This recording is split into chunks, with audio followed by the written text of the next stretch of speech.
হাদিসের মধ্যে লেখা আছে আমার দিনের রাসূল সরকারে তো আলাম তাজদার মাদানী আমার কাবা ঘরের সামনে আল্লাহ নবী ঘুমিয়ে আছেন। ডান সাইডে হযরত আবু বকর সিদ্দিক, বাম সাইডে হযরত ওমর ফারুক রাদিয়াল্লাহু তাআলা আনহু, মধ্যস্থলে আল্লাহর নবী শুয়ে আছেন। হাত্তা নাযালা জিবরাইল, ইতিমধ্যে জিবরাইল আলাইহিস সালাতু সালাম নাযিল হইলেন, সঙ্গে অনেকগুলো ফেরেশতা।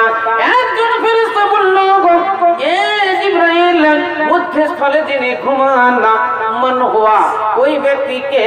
জিবরাইল বললেন, হুয়া রাসূলুল্লাহ, ইনি হলেন আল্লাহর রাসূল হযরত মুহাম্মদ মুস্তাফা সাল্লাল্লাহু আলাইহি ওয়াসাল্লাম। ফেরেশতারা বললেন, এ জিবরাইল, যদি ইনি হযরত মুহাম্মদুর রাসূলুল্লাহ হন, তাহলে আর দেরি কইরা লাভ কি? আমরা যে কাজের জন্য এসেছি কাজ আরম্ভ কইরা দেওয়া হোক। বলে, হ্যাঁ, শুরু কইরা দাও। চারজনে আল্লাহর নবীকে ধরে টাঙ্গুলি করে মাঝখান থেকে উঠিয়ে নিলেন। ডান সাইডে হযরত আবু বকর সিদ্দিক রাদিয়াল্লাহু তাআলা আনহু, জানতে পারলেন না। হযরত ওমর ফারুক রাদিয়াল্লাহু তাআলা আনহু, জানতে পারলেন না। আল্লাহর নবীকে নিয়ে একবারে আবে জমজম কুয়ার পাশে চলে গেলেন।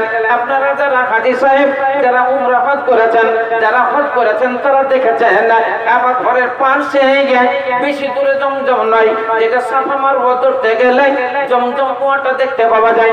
আল্লাহর নবী বলেছেন, না, তোমরা কাবা ঘরে তওয়াফ করো, কাবা ঘরে তওয়াফ করার পর জমজমের পানি তোমরা জি ভরে পান করে সাফা মারওয়া দৌড়াদৌড়ি করো।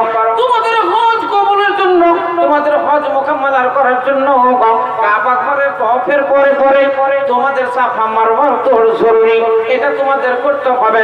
ইসলাম দরদি ভাইরা মারা জমজমের পাশে নিয়ে যায়। আল্লাহ নবীর সিনাটা করা হলো এবং জমজমের পানি দিয়ে আল্লাহ নবীর সমস্ত শরীরটাকে পবিত্র করা হলো এবং ভিতরের যা কিছু ছিল সমস্তকে ধুয়ে পরিষ্কার করে দিয়ে আল্লাহ নবীকে নিয়ে রওনা হলো ইলাল বাইতুল আকসা।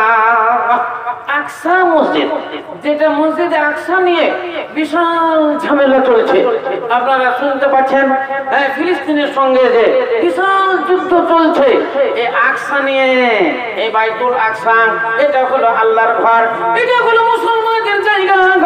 সর্বপ্রথম এই মসজিদটা এমন একটা মসজিদ, আগে থেকে এই বাইতুল আকসার দিকে মুখ করে নামাজ পড়তে হতো, সালাত আদায় করতে হতো। আল্লাহ রাব্বুল আলামিনের দরবারে আল্লাহ নবী প্রার্থনা করলেন, ইয়া আল্লাহ, সবচেয়ে উত্তম ঘর তোমার কাবা, কাবা শরীফের দিকে যদি আমাদের নামাজের পক্ষে, নামাজের টাইমে কাবা ঘরকে সম্মুখে রেখে যদি আমরা সালাত আদায় করতাম তাহলে বড় উত্তম হইতো। আল্লাহ রাব্বুল আলামিন বললেন, নবী গো, তোমার জন্য আমি তাই কইরা দিলাম। বাইতুল আকসার দিক থেকে তোমার মুখটা আমি ফিরিয়ে দিলাম ইলাল কাবা, কাবা শরীফের দিকে। তাই আগে মানুষ আকসার দিকে মুখ করে সালাত আদায় করত। আল্লাহ রাব্বুল আলামিনের হুকুম হলো, তুমি বাইতুল্লাহ কাবা শরীফের দিকে মুখ করে নাও। তারপরে কিবলা আমাদের কাবা হইয়া গেল। জোরে সোরে বলেন একবার সুবহানাল্লাহ।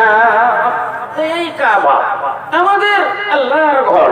আল্লাহ রাব্বুল আলামিন বলেছেন, বাইতুল কাবা আউয়ালু বাইতিন উযিয়া লিন-নাস বিবাক্কাতিন মুবারাকা। এই বাক্কাতে মুবারাকা মক্কাতুল মুকাররমায় আল্লাহ রাব্বুল আলামিন সর্বপ্রথম ঘর যেটা নির্মাণ হয়েছিল সেটাই হলো কাবা। সারা পৃথিবীতে যখন কোনো ঘর ছিল না, তখন সর্বপ্রথম যে ঘরটা নির্মাণ হয় সেই ঘরটাই হলো কাবা। কাবা শরীফ থেকে সারা পৃথিবীতে ঘর নির্মাণ তৈরি হয়ে যায়। এটাই হলো প্রথম, এই প্রথম পৃথিবীর ঘর। ইসলাম দরদি ভাইয়ের আমার, তাহলে ওই কাবা থেকে আল্লাহ নবীকে নিয়ে যাওয়া হলো বাইতুল আকসা। বাইতুল আকসা থেকে আল্লাহ রাব্বুল আলামিনের নবীকে জিবরাইল বললেন, এ জিবরাইল আলাইহিস সালাম, এ জিবরাইল বললেন, ইয়া নবী গো, বহু দূর জানা হ্যায়, বহু দূরের পর, বহু দূরে যেতে হবে, তাহলে কিছু টিফিন করে নেওয়া যায়। আল্লাহ নবী বললেন, এ জিবরাইল, আচ্ছা, মাশাআল্লাহ, নারায়ে তাকবীর, লিল্লাহি তাকবীর। ওই এলাম 23 দিন সিআরডি অনেক দূর বাড়ি, হ্যাঁ, 20,000 টাকা দিয়ে। 23 দিন, হ্যাঁ, নারায়ে তাকবীর, 23 দিন। أسرى بعبده ليلا من المسجد الحرام إلى المسجد الأقصى الذي باركنا حوله لنريه من آياتنا إنه هو السميع البصير. وقال الله تبارك وتعالى في موضع آخر ولقد جعلنا لجهنم كثيرا من الجن والإنس لهم قلوب لا يفقهون بها ولهم أعين لا يبصرون بها ولهم آذان لا يسمعون بها أولئك كالأنعام بل هم أضل وأولئك هم الغافلون.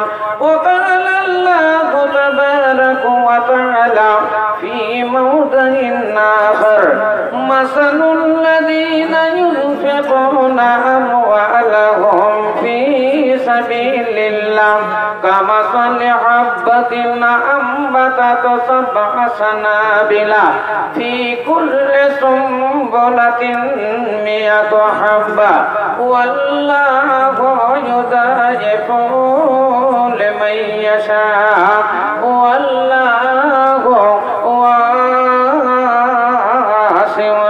عليم.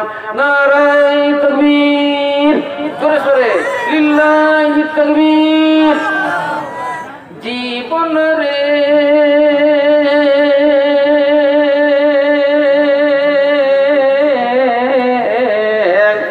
যাবি রে মোরে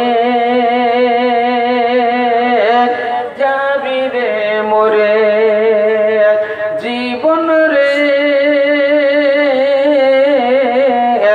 যাবি রে মোরে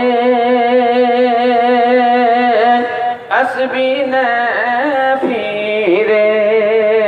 মদ খেয়ে মাতাল হলি জুয়া খেলে দিন হারালে মদ খেয়ে মাতাল হলি জুয়া খেলে দিন হারালে চিল্লি না তুই আপন পর চিল্লি না তুই আপন পর এই সংসারে যাবি রে মোরে আসবি না ফিরে। চারজনাতে ঘাড়ে করে লয়ে যাবে কয়জনা চারজনাতে ঘাড়ে করে লয়ে যাবে কয়জনা একা একা রইতে হবে গায় ধুলো মাটির বিছানা একা একা রইতে হবে গায় ধুলো মাটির বিছানা। আজরাইল আসিয়া ধরবে আজরাইল আসিয়া ধরবে কোনোই মতে ছাড়বে না। যাবি রে মোরে আসবি না ফিরে। কোথায় রে তোর পাকা বাড়ি কোথায় তো সগ বিছানা কোথায় রে তোর পাকা বাড়ি কোথায় তো সগ বিছানা কি যে জবাব দিবি রে তুই খোদার বিচারে। যাবি রে মোরে আসবি না ফিরে।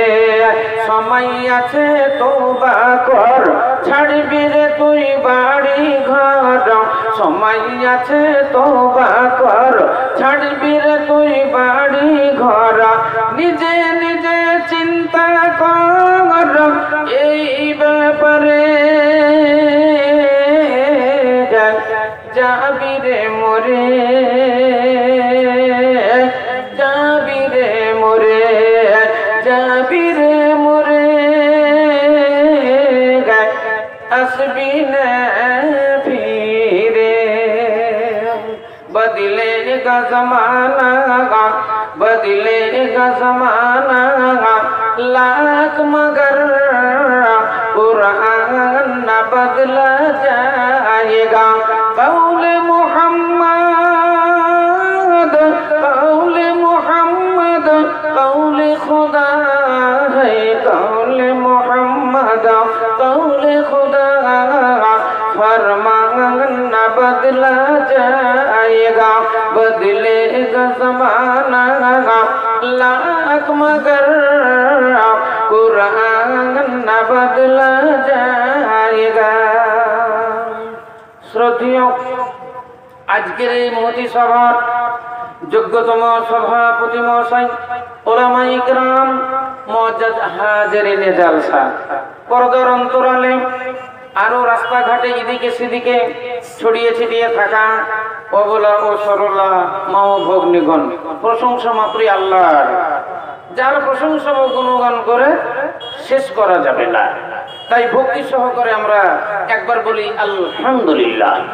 তারপরে পরে আমাদের দুজাহানের নবী নবী কুলের শিরোমণি তাজদারে মাদানী আহমদ মুজতবা মোহাম্মদ মুস্তাফা একবার ভক্তি সহকারে বলেন সাল্লাল্লাহু আলাইহি ওয়াসাল্লাম। তিনার উপরে লাখো লাখো শান্তির ধারা বর্ষিত হোক। আরেকবার বলেন আল্লাহুম্মা আমিন। ভাইয়েরা আমার, বাবা জীবনেরা আপনারা জানেন আপনাদের এই ইলামি পূর্বপাড়া এই বড় মসজিদ জুম্মা মসজিদের পুনরায় নির্মাণ নতুন করে আবার মসজিদ নির্মাণ করার উপলক্ষে আজকের এই সভা। অতএব মোটা মোটা দানের দরকার 10,000 20,000 50,000 1 লাখ, কারণ এইরকম মসজিদ তৈরি করতে গেলে অনেক টাকার দরকার। সেই জন্য বলছি আপনারা আপ্রাণ চেষ্টা করে এই মসজিদের জন্য দান দিবেন। ইনশাআল্লাহ ভক্তি সহকারে আপনাদের জন্য আমি দোয়া দিব। অনেক দান চলে এসেছে। সর্বপ্রথম যে জানটার জন্য আমি দোয়া দিব সেটা একটু আগে আমি ঘোষণা দিলাম। ওনার নাম হলো কি নাম বলে গেলাম? আব্দুল লতিফ সাহেব, আব্দুল সামাদ সাহেব। এনারা দুজনে আশা রাখি স্টেজে আছেন মনে হয়। বলেন ভাই, আপনাদের দিয়ে আরম্ভ করি।